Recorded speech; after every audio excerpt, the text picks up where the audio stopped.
melihat perbuatan Abdullah tadi, dia berterima kasih, ngangkat kedua tangannya, didoakan Abdullah tadi.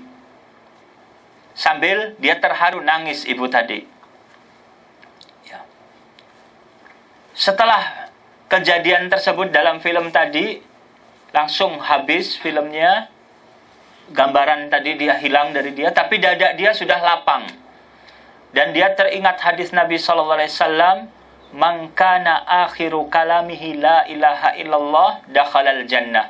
Barang siapa yang akhir ucapannya sebelum meninggal mengucapkan la ilaha illallah, dia masuk jannah. Dia masuk surga. Maka dia pun langsung mengucapkan asyhadu an la ilaha illallah wa asyhadu anna Muhammad Rasulullah.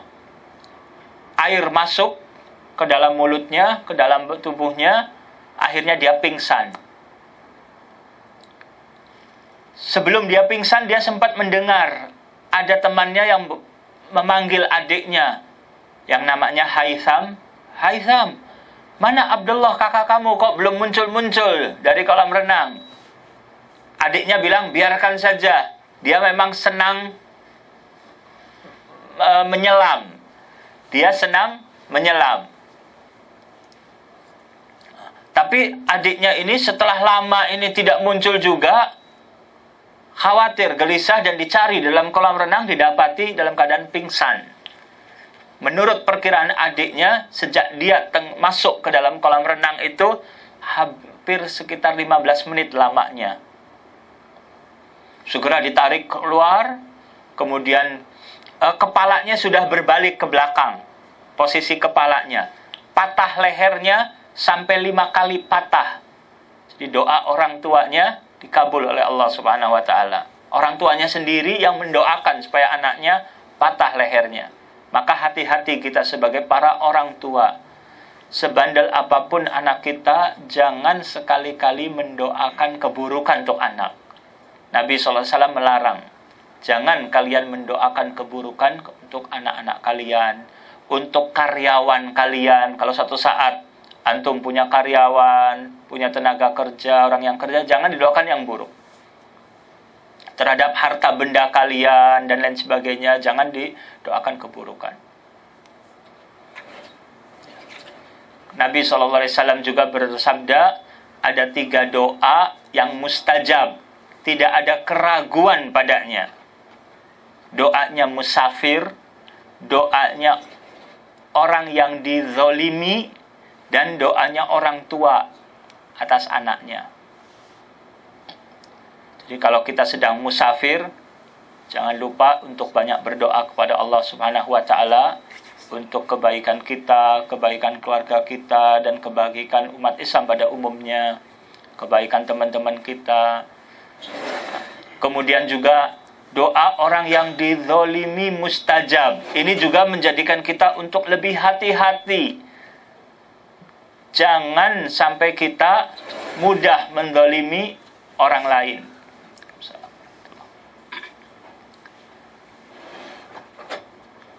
Tindakan kita, ucapan kita, perbuatan kita tanpa disadari menzalimi orang lain. Ini bahaya.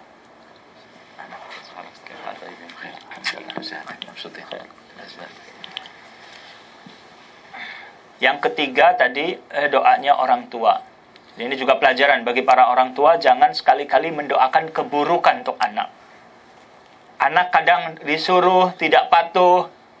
Jangan terus yang ada, nanti saya doakan supaya kamu celaka, tabrak beca atau tabrak motor misalnya ya. Jangan. Supaya nggak lulus sekolahnya atau supaya bagaimana. Ada teman saya orang Mesir, kalau ibunya marah, dia cerita sejak masa kecilnya dia dengan saudara-saudaranya. Kalau namanya anak-anak kan kadang suka berantem dan lain sebagainya sama kakaknya atau sama adiknya, ibunya mendoakan, semoga kamu semua nanti pada pisah hidupnya dan berjauhan, nggak dekat lagi sama saya tinggalnya. Kalau lagi marah seperti itu. Sekarang anak-anaknya udah pada besar, semuanya tinggal berjauhan.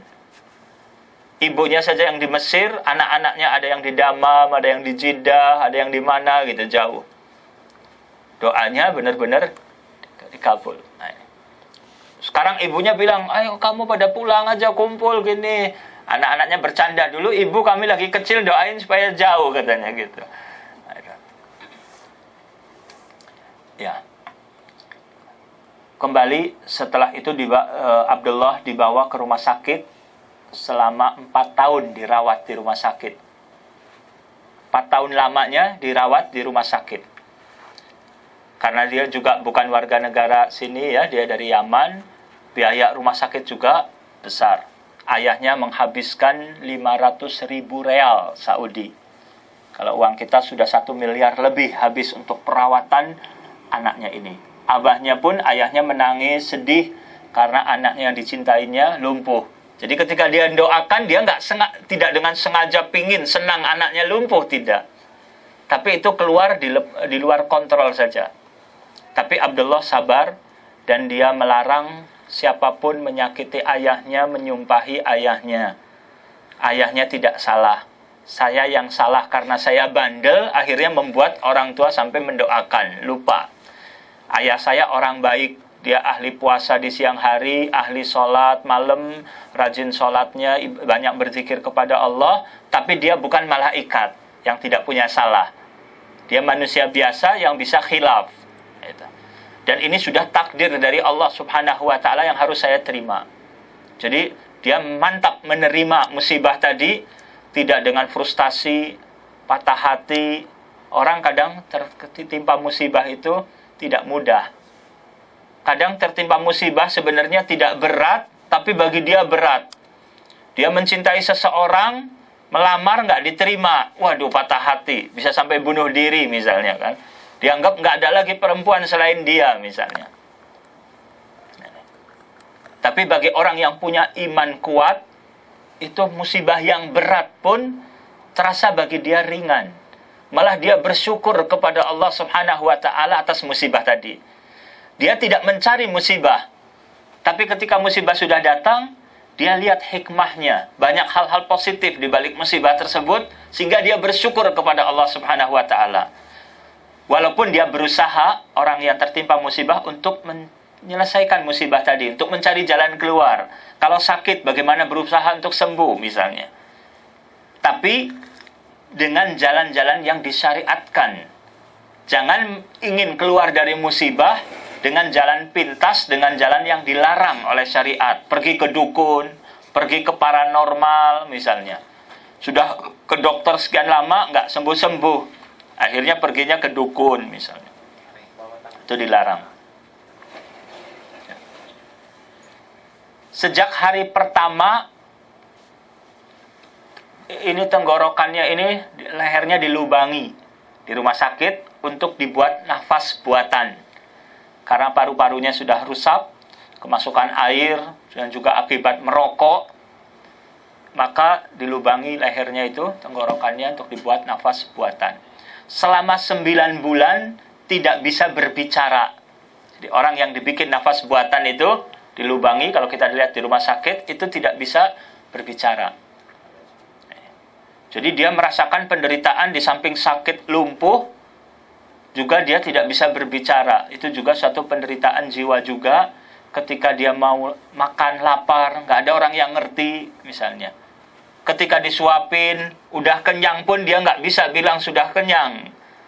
Bahkan lehernya itu kepalanya dipasang baut dari besi ke kiri kanan dan dikasih penyangga, sehingga tidak bisa menoleh ke kiri sedikit atau ke kanan sedikit atau ke atas atau ke bawah sedikit, tidak bisa.